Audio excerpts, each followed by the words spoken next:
back to this episode of Fireside Chat. In today's episode, we're going to go over this year, 2017.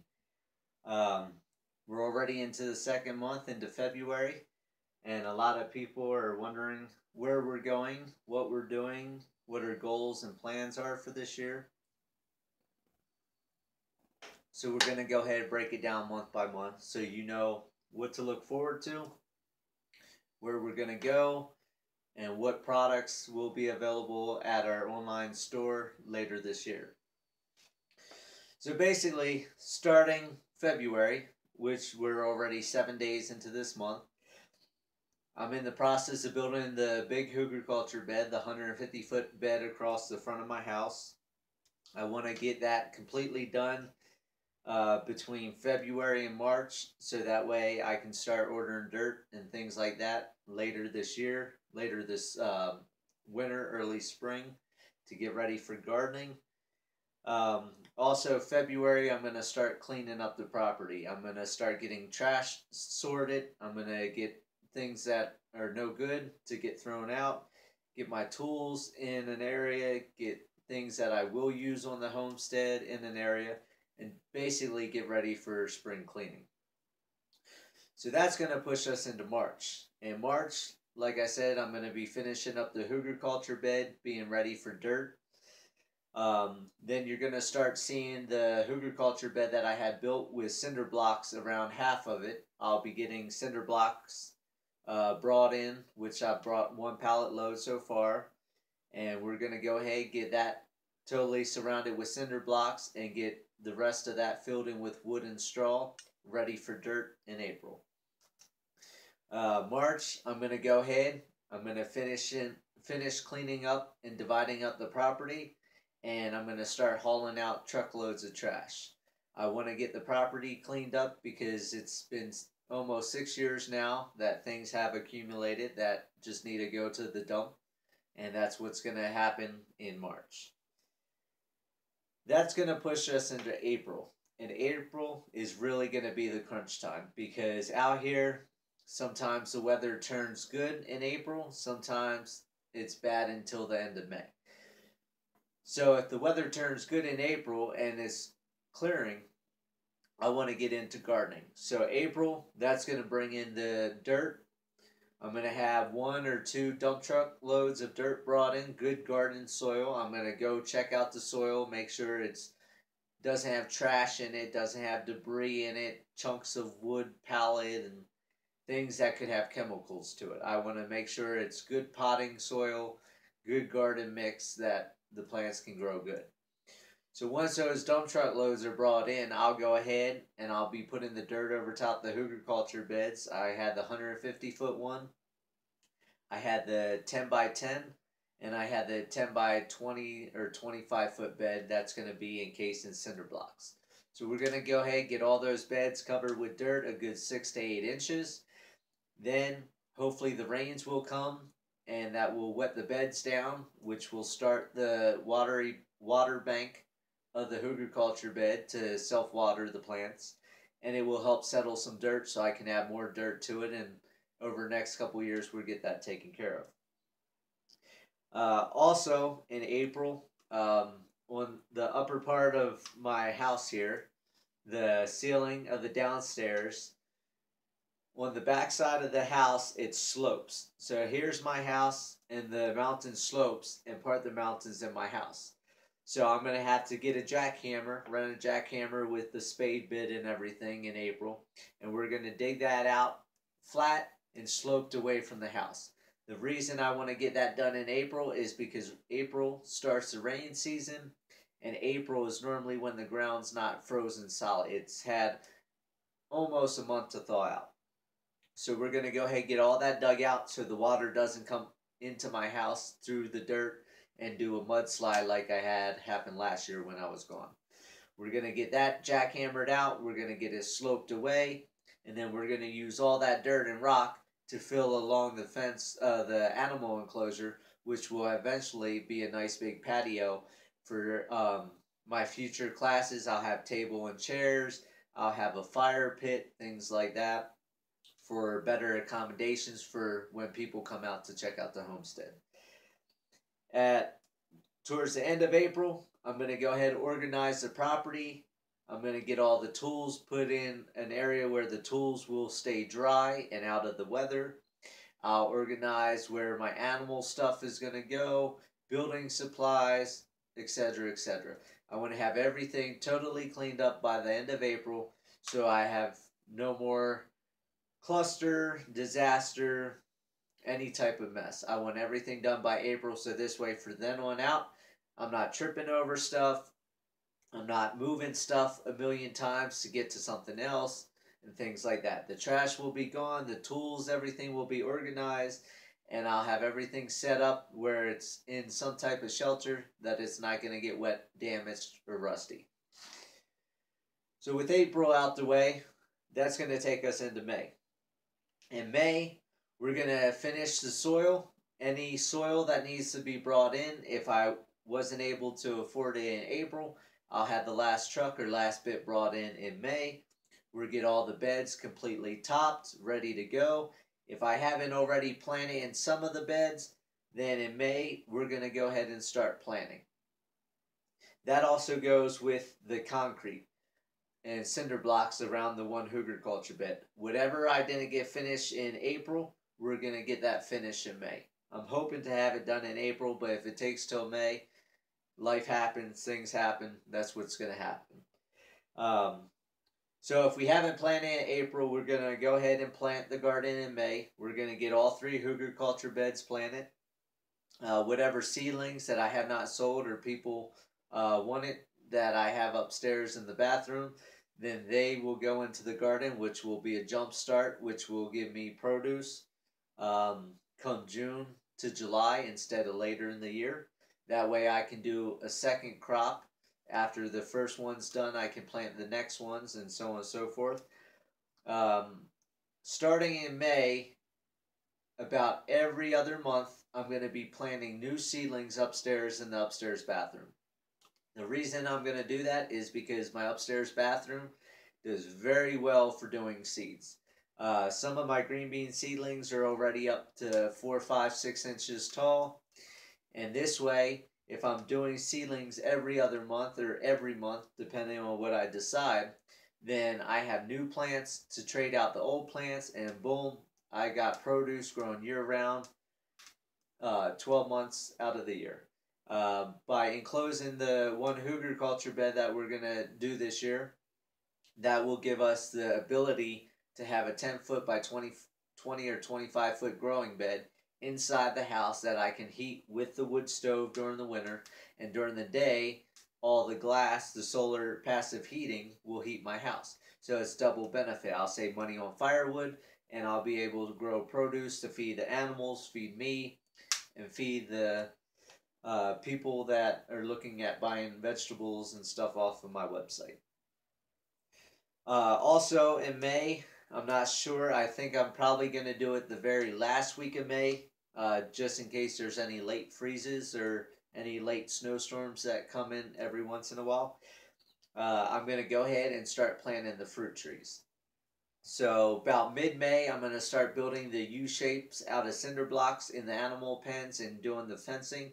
Get everything set up to have the fruit trees inside the animal enclosures. The reason I'm going to do that is because if we have a bad windstorm and fruit gets knocked off the trees, or there's rotten fruit or whatever the case, as fruit drops to the ground, it's an automatic feeding system for the animals. Nothing gets wasted on this property. And all the rotten fruit and whatnot goes through the chickens, the rabbits, the goat, and comes out as fertilizer. And every winter, you're going to see I'm going to shovel out the pens because I'm on a hillside. All the poop rolls downhill and collects at the fence.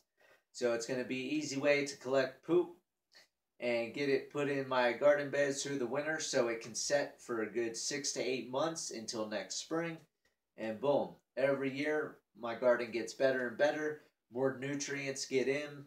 I'll also be buying some earthworms this year and putting them inside the hugelkultur beds just to get everything moving. So that's pretty much the end of May will be the fruit trees.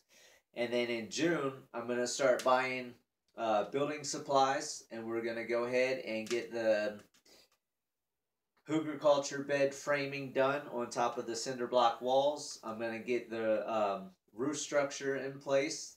I'm going to get the plywood on the roof and get everything set up and started building. June, we're of course be gardening. I'll have vegetables I'll be picking. Old plants will have to be chopped out and fed to the animals. New seedlings will be put in. And then, of course, whatever I didn't do in May with fruit trees, we'll be doing fruit trees in June. And my goal this year is I want to at least have 10 fruit trees planted. I'm thinking 2 apple trees, 2 pear trees, 2 peach trees, 2 cherry trees, and 2 plum trees is what I'm looking at for this first year. And then, as I've said in other episodes, every year hereafter, I plan on doing about 25 trees. Now, a lot of people are telling me, oh, your property is not going to be able to sustain that many fruit trees, yada, yada, yada. Due to the fact, fruit trees take up a lot of nutrients. Fruit trees take up a lot of water. But see, I've thought these things through. I'm going to be building hugelkultur beds in the U's for the fruit trees. So A, you have the wood inside of that dirt and cinder block that's going to retain water and be a water battery bank, basically. The wood's going to break down and it's going to feed the trees. And then because I'm doing a U shape downhill, so basically the U will be like this and coming downhill. So anytime the animals defecate and anytime it rains, everything washes down into this U, which will water, fertilize, and feed the trees. So by doing that, and by having as many animals as I have, they're producing all the fertilizer. My trees will get all the nutrients they need. And by feeding the trees good nutrients, healthy nutrients, natural nutrients, I'm going to get more fruit. I'm going to get more productivity out of my trees. Same thing with the garden. By putting the fertilizer in the hugelkultur beds every year, it's not taking as much nutrients of the wood.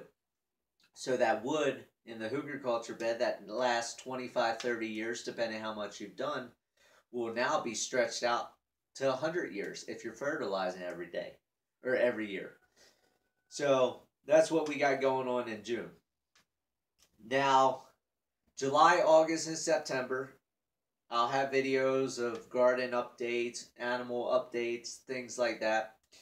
I'll be trying to finish up the building in July to enclose the hugelkultur bed. I'll be getting the glass put on, getting a front door put on, things like that, getting that set for winter.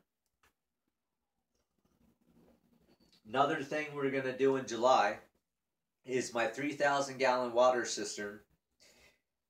I have to hook up a hose to the bottom of that, open the door to my house, run a hose through the house, down underneath my house to fill my inside cistern. That's becoming a headache.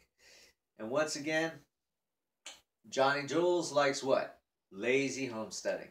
So what we're going to do is I'm going to plumb my 3,000-gallon cistern to my well pump in my laundry room.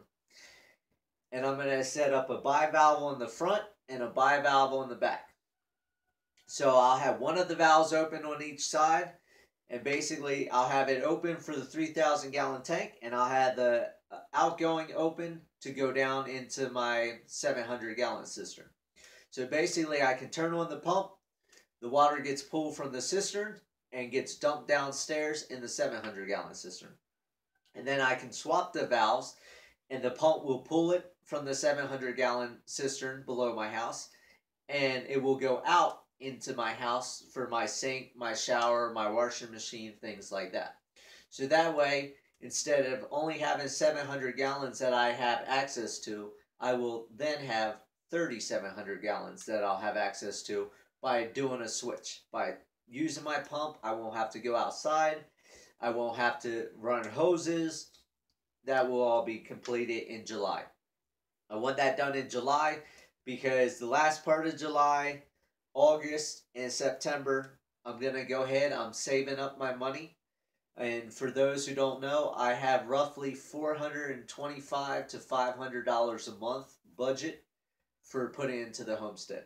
The other $500 that I live on goes for car insurance, cell phone, gas for the truck to drive around, food for me, propane for my stove, my hot water heater, and my generator, and feed for the animals.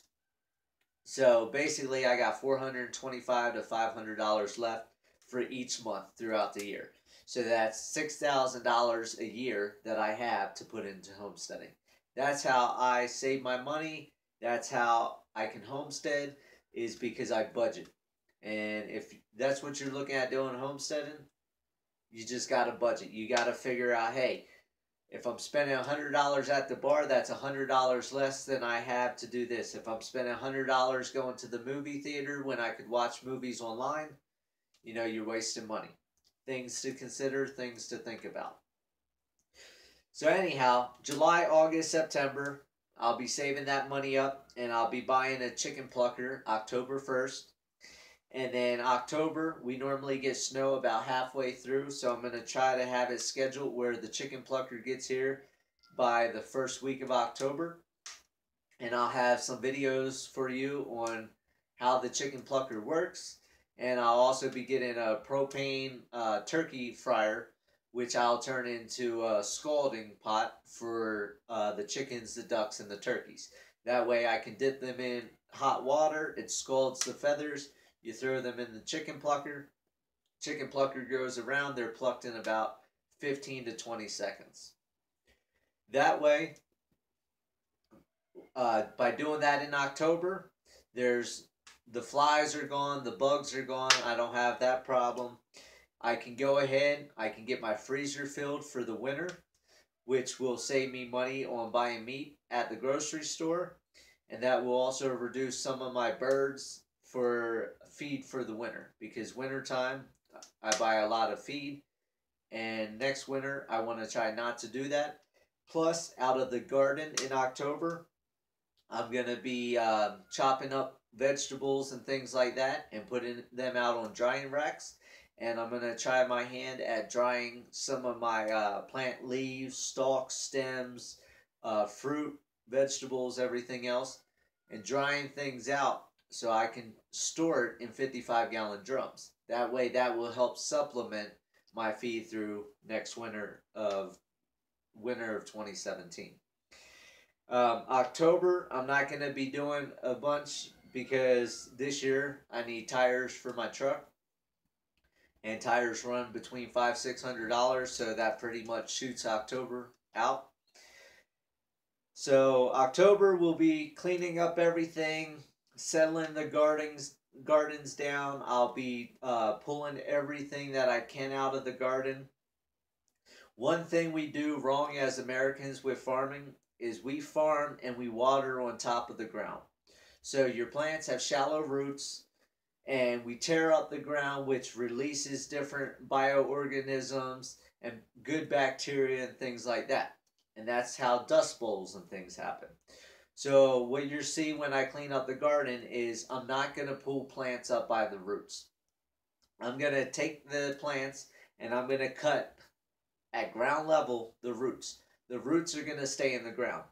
The reason you want the roots to stay in the ground for next year is, one, that's more biomass that will break down and feed your plants. And a lot of root systems have more nutrients, minerals, and vitamins and everything than some of the other parts of the plants. Two, by getting a root mass, if you think of grass, when you pull up grass, all that matting of all the roots from the grass, it holds so much moisture. So that's going to be another key. By leaving the roots of the plants in the ground, boom, it creates food, it creates nutrients, and it creates water.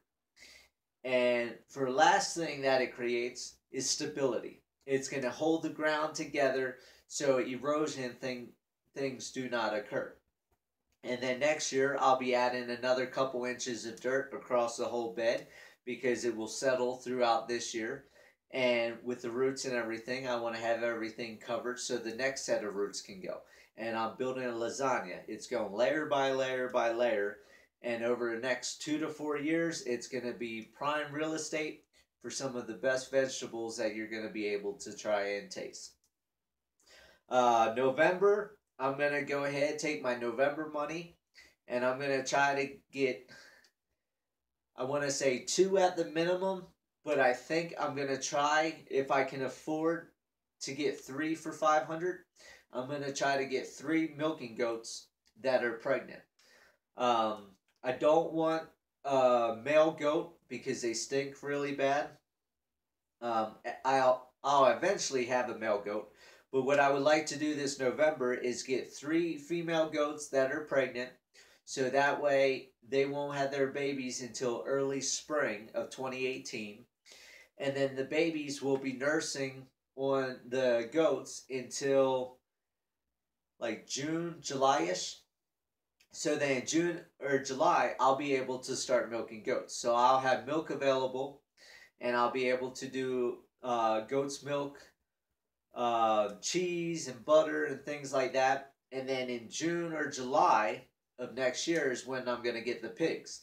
So I want to make sure everything is timed perfectly, because if I don't have milk from the goats for the pigs and I get pigs, that 1.5 gallons per goat per day I've lost. So that's 1, 2, 3, that's 4.5 gallons of milk of feed that I don't have for my pigs. So I want to make sure I had that so I can feed my pigs. It's not going to cost me money buying feed. Building my ecosystem the right way, the way I should have started when I first started homesteading. And if you don't know about that, go back in the fireside chats and look up homesteading A to Z, start to finish. That will break down how you need to start, the next step, and so on and so forth. And then the last month of the year, which will be December, and that's going to end it for 2017. I'm going to take that money and I'm going to sit that money in an envelope, and that's going to be for a beehive. And then starting in 2018, we're moving to saving money to get the beehives, the bee suit, the smoker, and then I'm going to buy the first colony of bees. And then, as I said, come June, July of 2018, we'll go ahead and get pigs. So it's going to be a busy year this year. For me, this is my year. I've never grown vegetables on my land. This was the first year I've grown vegetables upstairs in my bathroom because I didn't have that bathroom available the previous year. So this is a very exciting year for me. And I'm hoping you guys are going to, be right here to see the journey and see the progress. And, with these fruit trees, it takes 4 to 6 years for trees to fruit. But I'm thinking by building the hugelkultur bed for them, by having the natural fertilizer from the animals for the trees, I'm hoping, I'm not sure, I haven't done all the research, but I'm hoping that by me doing all this and working hard for these trees, where these trees aren't going to have to work to get water and work to get nutrients, I'm hoping maybe, just maybe, I could see fruit in 2.5, maybe 3 years, verse 4. So we'll see what's going to happen. I hope everybody's hopped up off their chair, got out their rocking chair away from the fire. They've started planning things, started writing things down, made their goals. And hopefully you're on the right track to have a great year like I'm looking at, and achieving goals that 10 years ago I would have never imagined me doing. 5 years ago, I never thought I'd be this far. And it's amazing. It's when you're able to walk outside, or like me, walk upstairs to my bathroom and pick fresh vegetables and have cucumbers and green beans and things like that And once I get the chicken plucker, I'll have fresh chicken meat and fresh turkey. There's nothing like it in the world. It saves money. You're not going to the grocery store. And a lot of people don't commute in their mind. Even when you live in the city, you normally drive to the grocery store.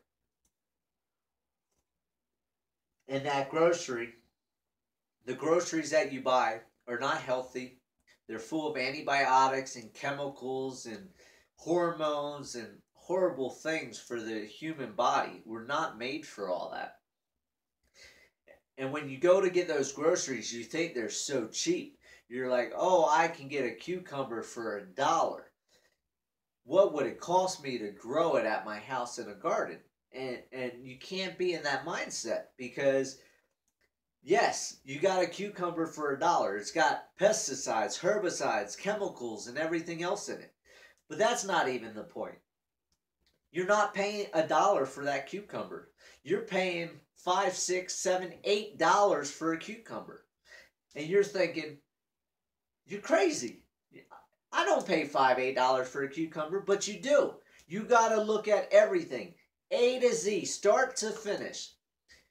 So you hop in your car. Your car costs you how much money? You drive to the store. How much gas does that cost you? Your tires, wear and tear on your vehicle. How much does that cost? Your shoes to walk back and forth. Everything adds up. And you say, okay, 20 cents here, 5 cents there, 6 cents there. Then you get to a grocery store and you say, oh, I got my cucumber for $1. But so far, you're already up to $2.80 for a cucumber. And then you got to turn around and drive all the way back home. That costs you more money. So then you're up to $4, $5, $6 a cucumber. And then you buy a whole bunch of them. They sit in your refrigerator. So you got your electric bill. You got the cost of the refrigerator. You have all these things that add up. And your food's costing you a lot of money. And not just that. Then you go back to, is it natural? Is it chemical free? Herbicide free? Pesticide free? No, it's not. And not just that. That cucumber got picked 3, 4, 5, 6 weeks ago. Sat in a refrigerator unit at that farm. Then went in a refrigerated truck to this drop off. Then sat in that refrigerator. And then went to grocery store. And who knows how long it's been sitting at a grocery store. That's why it tastes bland. When you taste homegrown vegetables off the vine, it's got flavor. And that's why. Because the nutrients are there, the minerals are there, the vitamins are there. That's the healthiest it is at the maximum point of the whole circle of being picked, going all the way to your grocery store. When you pick it, is the healthiest. And that's another thing. You grow the vegetables at your house. You don't have to pick them every day and put them in your refrigerator. So you're not putting more things in the refrigerator and opening the door and shutting and opening and shutting and running your electric bill up. You're becoming more self-sufficient. You're able to walk out at night, grab a bunch of lettuce, onions, chives, herbs, and make yourself a salad to go with your steak dinner. Or your chicken dinner. That you plucked your chicken the other day, you threw it in the fridge, you got a fresh, healthy, non-GMO, non-pesticide, chemicals, anything else, chicken dinner. And then you just made yourself a great garden salad with beautiful flavor that you don't have to add seasoning to because it comes fresh out the garden. It's things to think about like that. Why waste your time, money, and energy buying foods that aren't healthy, aren't nutritious, and not what your body craves? Think about gardening. Small little garden in your windowsill, do a little herb garden. Add that extra flavor to the vegetables you buy at the grocery store that have no flavor. So with that, I hope you guys are on the right track, headed towards homesteading, headed towards self-sufficiency, and basically cutting that stress, drama, and bullshit out of your life. I mean, everybody just needs to be happy, needs to be free, needs to be able to enjoy life and be without stress. So with that, have a great day. If you enjoyed this episode, please comment, share, subscribe, and I thank you for your time. Live happy, live free. That's the only way to be.